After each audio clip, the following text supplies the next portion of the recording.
Bonjour à tous les fans de WordPress et du projet WordPress Channel pour un nouveau podcast que je propose à partir du tutoriel modifier le préfixe de votre base de données après une installation. Donc, comme vous le savez, par mesure de sécurité, il est conseillé d'avoir un préfixe de base qui ne commence pas par WP comme vous pouvez le voir dans une installation classique, mais par un préfixe qui vous sera personnel et donc difficilement devinable.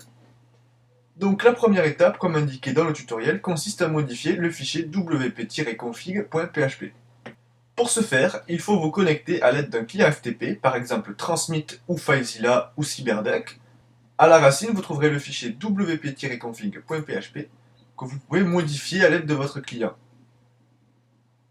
Ce fichier va contenir des informations, dont notamment le mot de passe de votre base de données. Alors je vous rassure, ce site n'est plus en ligne à partir du moment où vous voyez cette vidéo. Et notamment le préfixe de la table à la ligne 62 dans mon cas. Donc ce préfixe doit être premièrement modifié ici. Donc moi dans mon cas je vais mettre un préfixe de test, donc par exemple wp-test. Je vais le copier-coller pour le réutiliser plus tard. Là, vous fermez, vous faites enregistrer le fichier. Retournez sur le tutoriel et passons à la deuxième étape, qui consiste à changer le préfixe dans les tables de votre base de données WordPress. Donc, pour ce faire, il faut vous connecter sur PHP que vous trouverez auprès de votre hébergeur qui vous proposera une interface.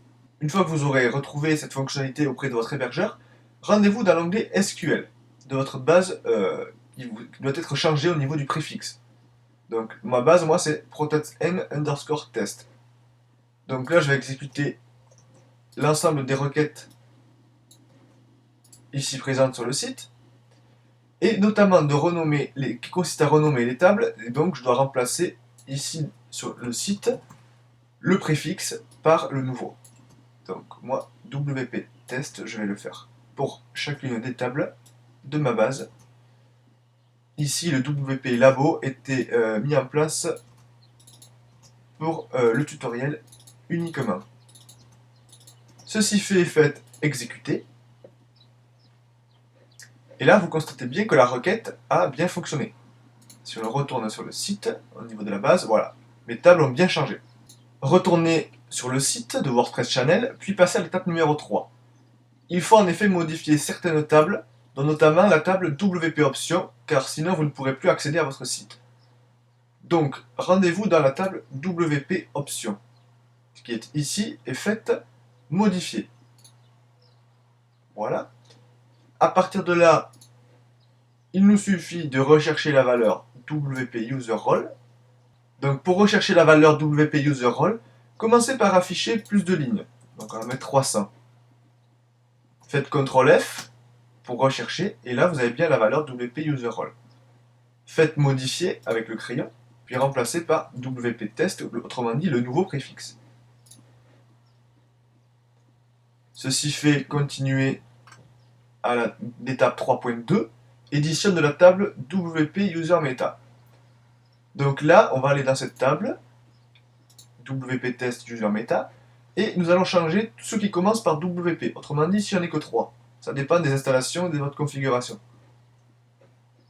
Et là, même étape que tout à l'heure. J'exécute. Pour chacune des 3 lignes, le remplacement en manuel. Et bien voilà, vous avez effectué la modification du préfixe pour l'ensemble de votre installation de WordPress à partir de ce tutoriel, en quelques minutes. Et maintenant, vous pouvez tester la connexion à votre site, et vous voyez bien qu'elle est fonctionnelle dans mon cas, sur mon site de test de laboratoire. Et bien à très bientôt pour un prochain podcast vidéo, et n'hésitez pas à vous abonner sur les différents supports tels que Facebook, Twitter, ou encore sur l'iTunes Store où tous les podcasts peuvent être téléchargés à haute définition ou en définition standard, et vous pouvez donc vous y abonner. Allez, et que la force de WordPress soit toujours avec vous.